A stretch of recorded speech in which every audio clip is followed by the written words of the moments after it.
नमस्कार, मैं श्यामगिरी। आप देख रहे हैं टीएफडी इंडिया लाइव। टीएफडी इंडिया लाइव में आप सभी दर्शकों का स्वागत है। बिहार में नीतीश कुमार और आंध्रा में चंद्रबाबू नायडू दोनों ही मोदी सरकार के सहयोगी दल भारतीय जनता पार्टी के, लेकिन दोनों के रोल अलग, एक बिहार में तो एक आंध्रा में। फर्क यह है कि चंद्रबाबू नायडू सिर्फ दिल्ली में समर्थन दे रहे हैं और बिहार में फर्क यह है कि नीतीश कुमार के सहयोग से बिहार और दिल्ली दोनों में सरकार चल रही है। अब नीतीश कुमार अगर बिहार में खेल करे तो दिल्ली पलट जाएगी, यह मोदी सरकार को भी पता है।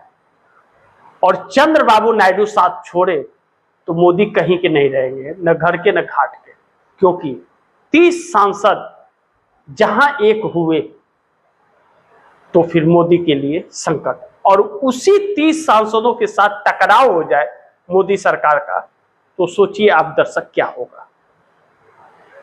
लेकिन इस बीच जनता के मुद्दे कहां हैं? जो जनता के मुद्दे थी, ठीक है, यह तो सरकार बचेगी, सरकार नहीं बचेगी, सरकार जाएगी तो दूसरी सरकार आएगी, एक सहयोगी दल जाएगा, दूसरा सहयोगी दल आएगा। लेकिन बिहार में क्या नीतीश कुमार ने इंसाफ किया बिहार के युवाओं के साथ, महिलाओं के साथ, या नीतीश कुमार ने भी ठगा और आखिरी में नीतीश कुमार ने बिहार को बेच दिया भारतीय जनता पार्टी के द्वारा हाथों?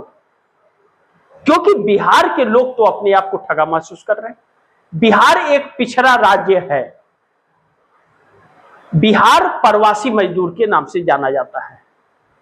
क्या उसमें कोई तब्दीली ले आई, कोई रोजगार उत्पन्न किया बिहार के अंदर? क्या बिहार को विशेष राज्य का दर्जा मिला? अगर विशेष राज्य का दर्जा बिहार को मिला होता तो शायद बिहार का भाग खुल गया होता, क्योंकि विशेष पैकेज भी मिलता।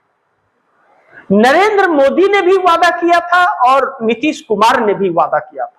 नरेंद्र मोदी ने बिहार की बोली लगाई थी 1.25 लाख करोड़ की, आप दर्शकों को याद होगा। लेकिन क्या 1.25 लाख करोड़ दिया? क्यों नहीं दिया? नीतीश कुमार 20 साल मुख्यमंत्री रह करके और सम्राट चौधरी को सत्ता सौंप करके कुर्सी छोड़ दिए। बेटे को लाइन में लगा दिया है कि भविष्य में यह भी सीएम कहीं बन जाए, वह तो वक्त बताएगा। लेकिन बिहार को विशेष राज्य का दर्जा मिलता तो जो विशेष पैकेज मिलता, नरेंद्र मोदी ने तो कहा था ना कि विशेष राज्य का दर्जा देंगे, तो नीतीश कुमार चले गए और मोदी भी जाने के कगार पर है, तो बिहार तो वहीं ठगा हुआ रहा। क्या इसके बाद भी बिहार को समझ नहीं आ रहा है कि कौन क्या है या नहीं है? और अभी भी बिहार को ठगने की कोशिश की जा रही है। अब ऐसे में मजदूर को मजदूरी नहीं, महिलाओं को सुरक्षा नहीं, और बड़े बड़े लोगों की दादागिरी चल रही है बिहार के अंदर। ऐसे में छात्र आंदोलन बिहार में जो शुरू हुआ है, उस छात्र आंदोलन को कितना सपोर्ट बिहार की पार्टियों का मिल रहा है? उपेंद्र कुशवाहा वहां से वोट लेते हैं, उनका सपोर्ट नहीं है। जीतन राम मांझी सपोर्ट नहीं है। चिराग पासवान का सपोर्ट नहीं है। नीतीश कुमार का सपोर्ट नहीं है। भाजपा अन्याय ही कर रही है। तेजस्वी यादव क्या सपोर्ट कर रहे हैं? अब जाकर के तेजस्वी यादव वहां पहुंचे हैं, लेकिन उन छात्रों को लेकर के कोई आक्रामक रवैया उनका नहीं है। अपनी पार्टी पर उठ रहे सवालों को देते हुए, और बहुत कुछ अब गड़बड़ हो जाता तो छात्रों से मिलने गए। यह जो पैर कदम पीछे तेजस्वी यादव खींच रहे हैं, या नीतीश और तेजस्वी की जो बैठक हुई है, यह कहा जा रहा है कि अब 130 विधायकों की सूची तैयार किया जाए और नीतीश कुमार फिर सरकार बनाएंगे, जेडीयू का सीएम होगा। सवाल यह नहीं है कि सीएम होगा कौन, सवाल यह है कि बिहार को रोजगार मिलेगा कब। और सम्राट चौधरी पर हजारों सवाल हैं। छात्रों को इंसाफ नहीं मिल रहा है, शिक्षा मंत्री का इस्तीफा मांगा जा रहा है। राहुल गांधी से जिस तरह झारखंड को लेकर के सवाल पूछा जा रहा था, क्या नीतीश कुमार से वही मीडिया सवाल पूछ रही है? बल्कि बिहार में अब यूट्यूबर्स को 1 लाख रुपया दिया जाएगा, 1 लाख व्यू पर 10,000 रुपया। सरकार के पक्ष में खबरें दिखाने के लिए। इसका ऐलान हो गया। जो 200 रुपए की डस्टबिन 300 रुपए की आती है, वह डस्टबिन 10,000 का खरीदा जा रहा है सरकार द्वारा। कितना घोटाला हो रहा है आप दर्शक सोचिए। और तनख्वाह और पेंशन देने के लिए पैसे नहीं है, कर्ज लेकर के नेता लूट रहे हैं बिहार को। बिहार को इसके बाद भी समझ ना आया है तो भगवान ही मालिक है उसका। लेकिन नीतीश कुमार अपनी सत्ता को बचाने के लिए, अपनी सत्ता फिर से काबिज करने के लिए, नंबर 1 पार्टी बनने के लिए शायद अब फिर पलटा पलटी का खेल खेलने वाले हैं। बैठकों का दौर शुरू है और बैठक में बड़े बड़े फैसले लेने की बात कही जा रही है।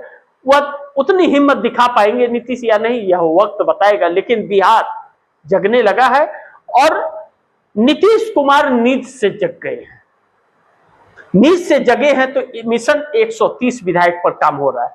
नीतीश के पार्टी से कोई सीएम बने, कौन बनेगा? लल्लन सिंह, संजय झा, अशोक चौधरी, वीरेंद्र यादव, कौन बनेगा यह वक्त बताएगा, या निशांत कुमार बनेंगे। लेकिन युवाओं को रिझाने के लिए हर पार्टियां अलग अलग दांव चल रही है। नीतीश कुमार भी अपना दांव खेल रहे हैं। अब ऐसे में leader of opposition Rahul Gandhi इस एनडीए गठबंधन के सरकार पर हजारों सवाल खड़े कर रहे हैं। 20 जुलाई को जो दिल्ली के अंदर छात्रों के साथ बर्बरता हुई, उस पर आखिरकार पैलेट गन से छलनी युवक ने जाकर के एफआईआर दर्ज कराया राहुल गांधी की मदद से। 7 घंटे पुलिस स्टेशन में धरना प्रदर्शन करना पड़ा लीडर ऑफ अपोजिशन को, तब जाकर के एफआईआर दर्ज होता है। ऐसी सरकार में क्या इंसाफ मिलेगा आप दर्शक सोच सकते हैं। अब इन सब के बीच चंद्रबाबू नायडू और अमित शाह की बैठक, और बैठक में नोकझोंक इस तरफ इशारा कर रहा है कि चंद्रबाबू नायडू कभी भी अपना समर्थन वापस ले सकते हैं। नीतीश लेंगे या नहीं लेंगे यह वक्त बताएगा। लेकिन चंद्रबाबू नायडू अब बहुत ज्यादा दिन मोदी सरकार के साथ नहीं रहने वाले हैं, यह तकरीबन तय हो चुका है। ऐसे में मोदी सरकार के लिए एक नई संकट उत्पन्न हो सकती है, क्योंकि चंद्रबाबू नायडू के बेटे नारा लोकेश आंध्र प्रदेश में फंस गए हैं, शिक्षा मंत्री हैं, वहां जेएनजी का आंदोलन चल रहा है और उनका इस्तीफा मांगा जा रहा है। कहा जा रहा है कि अमित शाह ने चंद्रबाबू नायडू को डपट दिया है। इतनी हिम्मत तो अमित शाह में अब नहीं है। जो चोर की तरह भाग रहे हैं, मुंह छिपाते नजर आ रहे हैं विपक्ष से, वह डपट देंगे ऐसा तो नहीं लगता। जिसकी कुर्सी खुद फंसी हुई हो वह अपने सहयोगी दल को क्या डपटेगा। लेकिन गोदी मीडिया कहती है उससे फर्क नहीं पड़ता। फर्क यह पड़ता है कि चंद्रबाबू नायडू के 18 सांसद क्या मोदी का खेल बिगाड़ देंगे अमित शाह का? 100%। क्योंकि जिस मोदी सरकार डिलिमिटेशन के लिए हर संभव प्रयास कर रही है, एक एक को तोड़ और जुटा रही है, वह अगर 18 सांसद निकल जाए उसके साथ छोड़ करके, तो उसका क्या हर्ष होगा आप समझ सकते हैं। और इस वक्त मोदी सरकार के साथ 272 सांसद भी हैं, उसके खुद के 240 सांसद भारतीय जनता पार्टी के उसके साथ हैं, इस बात की गारंटी नहीं है। आरएसएस अलग इनके पीछे पड़ा हुआ है, कब कान पकड़ करके उठा करके मोदी और शाह को बाहर कर दे सरकार से, इन्हें यह पता नहीं है।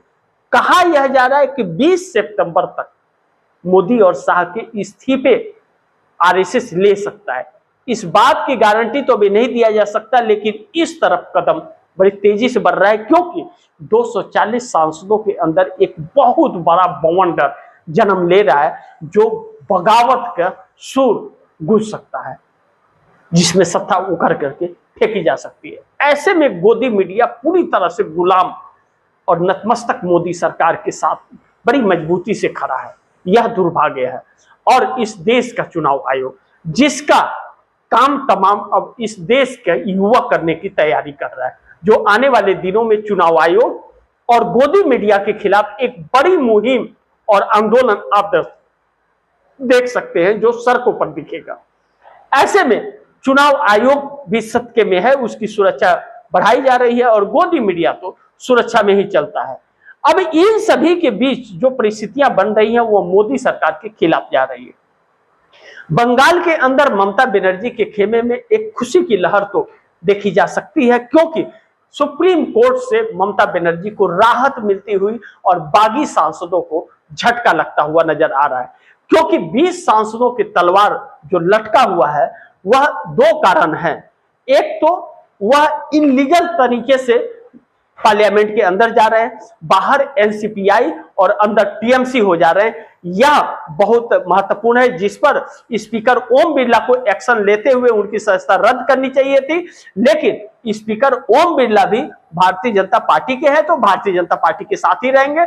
यह सब डिलिमिटेशन के लिए सब रोका गया है।